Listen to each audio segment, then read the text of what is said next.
How's it going, everyone? My name is Masih and welcome to the 4th episode of our Demon Souls Remake walkthrough.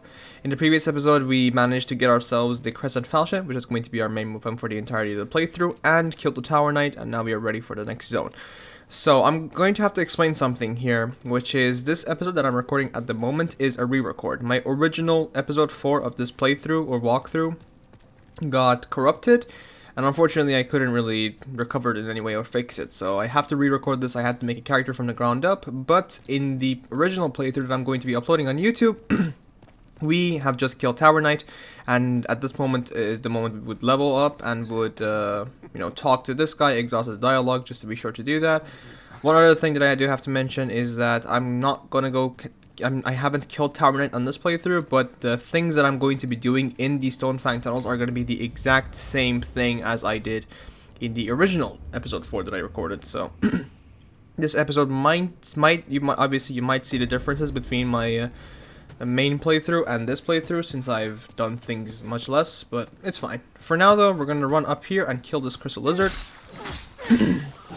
These things are relatively easy to kill at the moment because any enemy in this zone is honestly just very susceptible to like magic damage, and our Crescent Falchion does hybrid magic damage, so it's pretty good.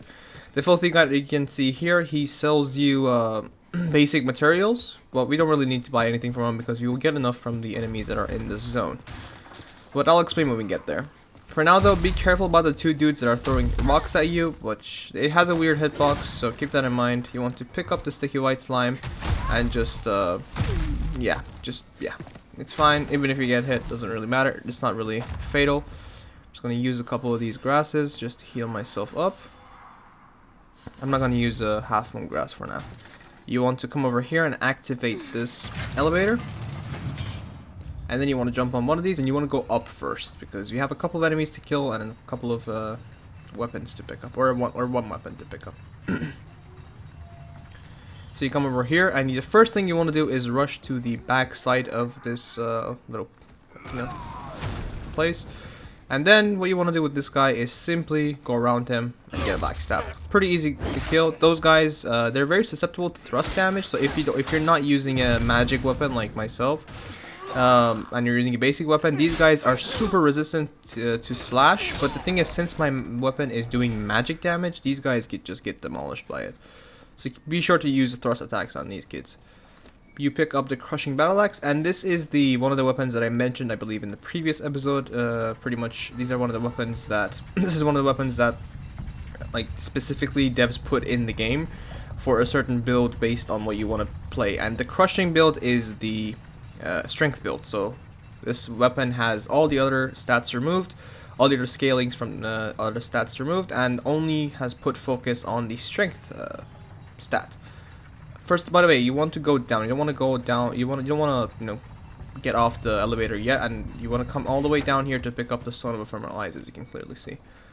But yeah, this weapon only has a strength scaling, which is pretty decent for a scaling weapon, for a strength weapon. If you do not want to do the whole thing from the beginning, so it's half decent, and it has a quite a fast moveset, so it's pretty quick for a strength build, which a lot of people might prefer. For now though, we're going to go and kill some of these miners. So these guys, there will be ones that are just digging through the rubble and stuff. Those guys are pretty harmless, and there will be pickaxe guys that will attack you. And there will be dudes who are only a one-time spawn with bags in their hands, and these are the guys you definitely want to kill, like this guy. Because when you kill these guys that have the bags in their hands, they will drop you a lot of these, as you can see, shards, hardstone shards and sharpstone shards. So it's pretty good to kill these guys, keep that in mind. These guys can drop the iron knuckles, and they can even drop some, upgrade materials for you, but they're pretty much useless outside of that, and you don't really need it for anything, so... Once these wolves come out of here, you want to just deal with them very quickly. There we go. And there is a fat official behind them, so try to take cover. You want to rush to him, and okay, he already opened up the way for us, which is amazing. Oh, he actually didn't. There we go. Go behind them, get that backstab off. Once you've done that, you want to loot, obviously, and there is a clear stone behind him and a chunk. There we go. So pick up the stuff. This is the place where we face a lot of ambushes. Like not this dude. Can you not? I mean, I already demolished your friends. Can you not do that? I'm going to kill this guy because I don't want to randomly see him attacking me.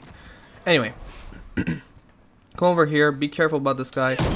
I prefer to parry him because it's just much safer. Also, I wanted to apologize for my throat. My throat is not really good today, so I have to do the whole... I have to clear my throat 24/7. On the right, we have 2 ambushes, but if you go slowly, one of them will walk up and the other one will just chill in the back. There we go. There we go. Unfortunately, none of my attacks hit him, but it's okay. Pick up the Crescent Moongrass, and... since in this episode I also get a certain item which is called the gold coin, and the footage got corrupted and I had to do the whole thing again. Unfortunately, I'm gonna be losing the gold coin anyway, so it's a bit sad, but it's okay.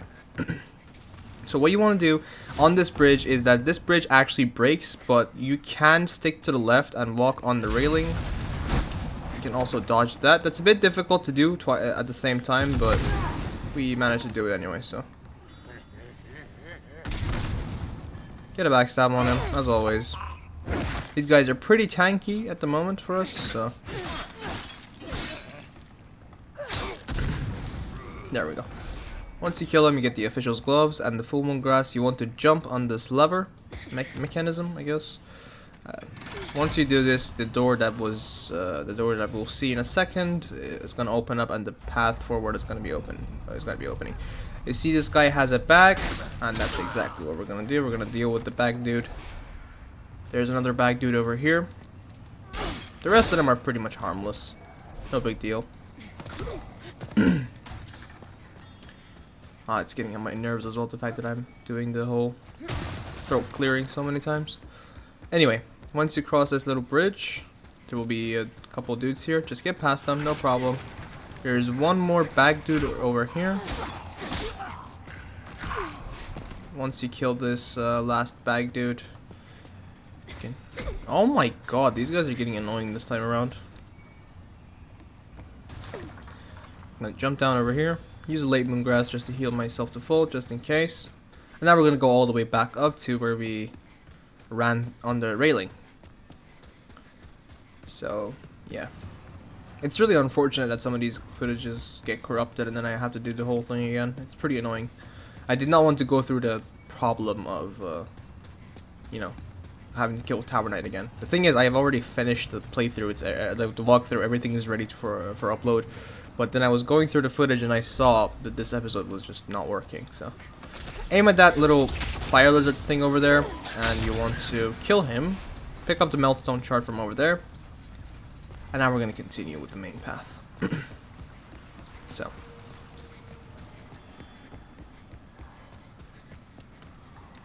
Pick up the half moon grass from over here, and we'll go into a place which is filled with these fire lizards. So be a little bit careful about these guys. But if you shoot them down one by one, it should be fine. There we go.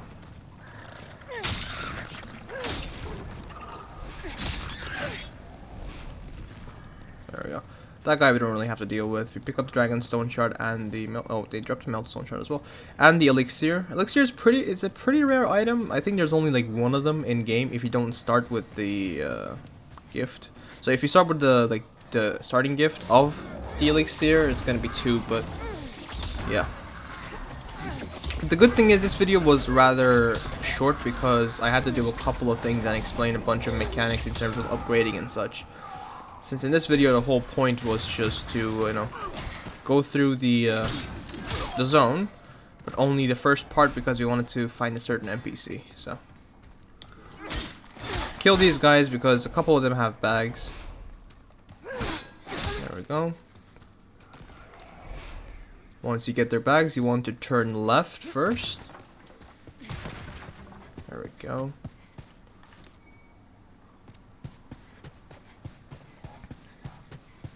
And now we're gonna go activate that lift that leads us to the very first part of the zone. If you can see right down there, you can see where we came up from on the archstone and such. So you want to jump down over here. You want to immediately roll off to this part to pick up the clear stone shard. There we go. And now you wanna just jump down on the wooden thing. But yeah, as I said, this video is gonna be a little bit shorter than normal. Anyway, you want to roll off to this side, and there will be a piece of loot over here, and a very gorgeous view. I honestly wish that they explored more of the outside world of the stone flank tunnels. I mean, look at this place. It looks amazing. Anyway. But now we here see the most important NPC in the game, in my opinion, which would be, other than Maiden in Black, of course, which is Blacksmith Ed. This guy is the ultimate blacksmith. He is the guy that can get you good weapons, who can get you boss weapons, who can upgrade your weapons into certain paths for certain builds. And I will have to, in this video, I will probably have to explain what's going to happen, since this is for the most part, the main mechanic for any type of weapon. So, first things first, I'm going to repair all my stuff as habit. And I'm going to explain a couple of mechanics regarding the weapons. So let's begin with the type of weapons first. We have basic weapons. So just, for example, just like this one, just a rapier. Just rapier 1, rapier 2 goes all the way to the rapier plus 10. And then we have specific stat weapon, which is, for example, a crushing battle axe or a crescent falchion. That pre-name, that crescent or crushing part, that shows the scaling, that's the name of the scaling that the weapon is trying to go for. And then we have boss weapons. So for the boss weapons, we have to kill the boss, the second boss of this zone, which is Flame Lurker, and then give the Flame Lurker's soul to this guy to get an upgrade, to make the whole thing available for us to be able to either upgrade boss weapons or make boss weapons from boss souls. But how do we do? Let's explain the mechanics first, and then I'll explain how do we do the whole boss thing. So weapons, in different levels and different stats, you can turn weapons into different stuff. For example, this rapier at the moment can only be upgraded to a +3. But once you upgrade it to a +3, and then you want to upgrade it to +4, you get a couple of paths on the next upgrade. You get a quality upgrade, which is halves the scaling and makes it into both strength and dexterity scaling. So this is for a quality build, obviously. This one, the Mercury Rapier, is, as you can see, it has a poison effect on it, so it's the poison weapon.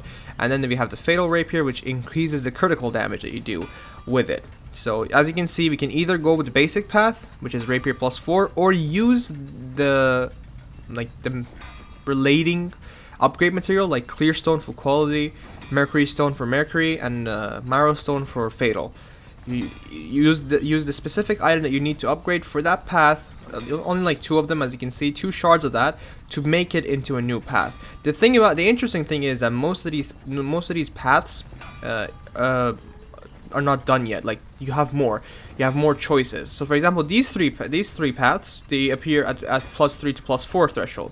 Some paths, like the crescent falchion, for example, the crescent builds, or any, like even a crescent rapier, for example, or anything. This one appears in +6 to +7 threshold. So when you are +6 with a basic falchion, you can either upgrade it to a +7, or you can upgrade it to a +1 crescent falchion. But most of the time, these weapons are usually just like an upgraded version of the basic version. And when you are, for example, seeing a crescent falchion, you're already seeing a +6 crescent falchion, or a +7 rather. So that's why it's so strong. Or for a crushing battle axe, the crushing upgrade appears in the +3 to +4 threshold, just like the rapier. And this means that this battle axe has almost the same amount of power as a +4 battle axe. And that's why these pre-upgraded weapons that are sitting in certain zones are so strong, because they're pre-upgraded and they have the scale off of the main stat that you're trying to level throughout the entirety of the zone, entirety of the game. Sorry. So that's why it's so good. And with that, I kind of explain what I want to say about the whole thing. So for Crescent, you need Moonshade Stone Shard. There we go. Moonshade Stone Shard and chunks, and then pure Moonshade Stone for a strength build, which will be crushing. You need Greystone, obviously, as you can clearly see with the upgrade material that it requires. Greystone Shard. There we go. With the Mercury Stone, obviously, for the poison build, you need the Mercury Stone, and then for the quality, you need Clear Stone. I mentioned this previously, so it's no big deal. But each path, like for example the Moon path, you need the Moonlight Stone. And each of these, I think I mentioned this in the Tower Knight episode, that each of the zones specifically have crystal lizards and loots that are upgrade materials for certain builds. So if you want to go for a Mercury build, you should probably pay a visit to Latria early on, just to prepare yourself for the weapon, and you can farm the stuff that you need. So that's how the upgrade system in this game works. That's how it works. And same thing for boss weapons. If you have a certain boss soul that can transform a certain weapon into a boss weapon, for example, a lava bow, which is created with the soul of the armor spider, which is the next boss that we're going to kill in this zone, appears at the +6 to +7 threshold for any bow. So it doesn't matter what kind of bow it is, it's just any bow. And then you can either choose to either make the bow into a certain build, like a spider build, or you can take the boss soul and apply it to it and make it a lava bow. But the only thing is, the only limitation for boss weapons at the moment is either if you want to go for the sorceries, so that means you have to keep some of the souls for sorceries or miracles, or you need the Flame Licker boss, which the problem is that the Flame Licker boss, despite his soul being very useful and in making boss weapons, because this guy cannot make boss weapons for you or upgrade them without the Flame Licker soul. So the only problem with that boss is the boss is actually kind of challenging to kill for a lot of people. The thing is, our build is a magic build, so we're gonna do him early pretty much. And I think with that out of the way, I hope that I managed to explain this properly, although in the description I'm still going to leave links, so that or in a pinned comment. I'm not entirely sure what I'm going to do with it, but in the description I'm going to point out what we have, what choices we have in terms of materials and zones and everything. And yeah, I'll just be hopefully that those links will be able to guide you properly. But if you have any questions, obviously feel free to ask me in the comments. I'll answer them straight away. But with that out of the way, I think this is a good time to end the episode, since this is as far as my original episode 4 covered, and so I decided to you might as well stick to the original script. So I hope that you guys enjoyed the video so far, and if you did, be sure to leave a like. I know that this was a very slow episode because, again, I had to explain all the stupid mechanics that are surrounding the upgrade materials and upgrade paths for this game. But I might as well get it out of the way. It's a necessary evil, unfortunately. So don't you dare go hollow, and I'll see you guys in the next one. Thanks for sticking around. Peace.